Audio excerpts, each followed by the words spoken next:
Hello guys, welcome to another video. As I'm back testing GBP USD, now I'm back testing the 14th August data on the weekly time frame. First we start from the weekly as always, and this is the data on Monday that we lost the trade. Everything was making sense, and yeah, it was a losing trade. So let me show you how. Clearly we can see the market is going down on the weekly, and by looking at this candle, this is called a bearish pin bar if you don't know. And looking at this candle, my next week bias is bearish but not that confirmed. To confirm my bias, I will go to the DXY obviously, and also we can see on the weekly time frame it's reacting off of a demand, but it's not getting respected as of now. Last week it was getting respected, so my bias was bullish last week, but this week for next week my bias is bearish more than bullish due to how this candle closed. You need to understand how the candlesticks, about the candlesticks, to know that. And when I come to DXY to confirm my bias, or at least get an idea of what makes more sense, we can clearly see, look at this candle, bro. From what angle does it look like it's bearish? It's a very bullish candle. Literally body closed above the previous week high, so it makes so much sense to go up and at least go to this daily supply right here, right? So my bias was for the weekly was bullish on DXY and bearish on GBP USD. And also if I go to the daily time frame on DXY, the Friday candle was so bullish, the Thursday was so bullish, so it only makes sense to look for buys again. Look at this candle, so bullish. So it also makes sense for Monday to look for buys if we are taking a trade, that is. And if we are not taking trades on Mondays, then that's another case right there. But yeah, if we are looking for something, it will be sells. And also look at this, Thursday was a very bearish day, as we can see, and also Friday was a bearish close. It's a bearish pin bar but with a bullish closure, if it makes sense. So that were the reasons why I was looking for sells. So now if I'm looking for sells in the H4, we can clearly see in the H4 time frame we look for the price action, lower highs, lower lows. There was a change of character here. Again, the market changed character to the downside somewhere around here, lower highs, lower lows. So for the best trade, to take the best trade, something like this would be ideal. Let me show you what I was looking for.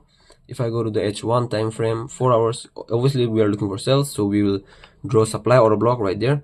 And the supply order block that I was looking at was this one. This was the only supply order block on the GBP USD which was making sense to me, to be honest with you. And this zone I've marked on the hourly, which was a very big supply. So if the price came all the way up here, then it would make sense to take the trade. But to be honest, it was not one of the best order block right there. And if I go to DXY, on DXY, if I go to the hourly, I was looking for, obviously I'm looking for buys on DXY, then I will have to look for demand. This was the main demand here, strong demand, but also according to the Asian range we have to adapt to the conditions, right? So one more demand I can spot it here on the hourly. I am 100% sure that I will get a good demand on the lower time frames due to this break of structure and so on and so forth. So if I go to the M15 and I show you, I mark 2 more demands. My rule says I only mark 2 demands, so I marked this one and the one on the downside. But according to how the Asian range closed, and there was also a demand here on the M15, so just for possible case scenario, I have drawn this demand too, and my target would have been the previous day high. But also we have to keep in mind that the previous day high is so close to the price, so if it directly goes and take the previous day high, we doesn't need to get shocked here, because yeah, it makes sense to go and to take the previous day high because it's the closest huge point of liquidity right there, right? So now after seeing all of that I'm looking for sells on GBP USD on Monday. So obviously we'll have to wait for Asian range to close. Until and unless the Asian range is closed, we can't do nothing, to be honest with you. So we waited for the Asian range to close, which is here, and the previous daily low was our target, which was taken early on the day. So this is the first reason that this trade is not an A-class setup. this is the first reason that this is not an A-class setup. We don't want to trade when the target for the day is taken so early, but yeah, still we are back testing, so we are looking for sells. And there was also no 15-minute supply order block on the GBP USD. No strong supply order block. One order block is here, but yeah, if it went all the way up there, it would make sense, but it didn't. There was liquidity here, so it was a very low probability trade. Anyways, I took it due to I was backtesting and I want to figure out if I will trade Mondays or not. So obviously we also trade liquidity sweeps, right? We trade liquidity sweeps, so there was huge accumulation going on here. So there were build of liquidity here. The price went, swept all of that liquidity and gave a rejection. Until and unless we see a rejection, we don't care. We saw a rejection here and then we took the trade somewhere around here. Not one of the best rejections, to be honest. Still, the buyers were so strong.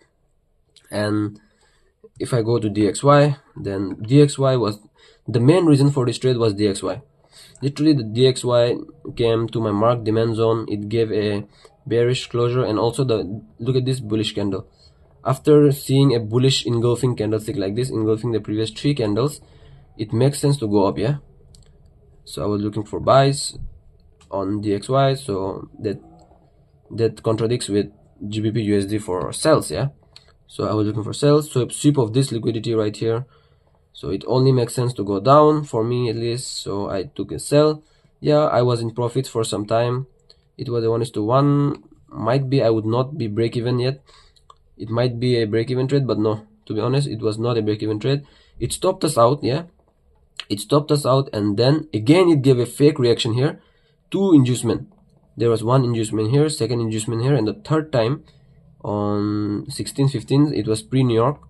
It was a New York trade, and also Monday there was no news.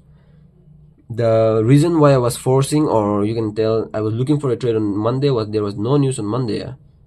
Even on the calendar Forex Factory and my FX book, so there was no news. And at the end, the price did end up playing out. We won the trade, but the only thing we did wrong was the timing, and to be honest, we did nothing wrong here.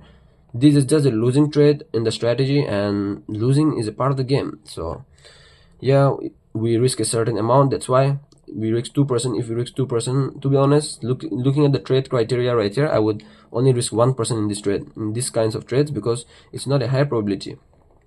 So this was the reason. And if I show you DXY, the DXY played out to the T. Also, we have to keep in mind that DXY, even if the DXY is looking clean, doesn't mean that GBP USD will play out. DXY literally played out to the T, we can see, but we don't trade DXY, we trade GBP USD, so we have to watch out for GBP USD, not DXY. So yeah, it was a losing trade on Monday, and if I was so confident in my bias and I took a 2nd entry here, I would still lose. So it was a losing day, and we have to learn from it.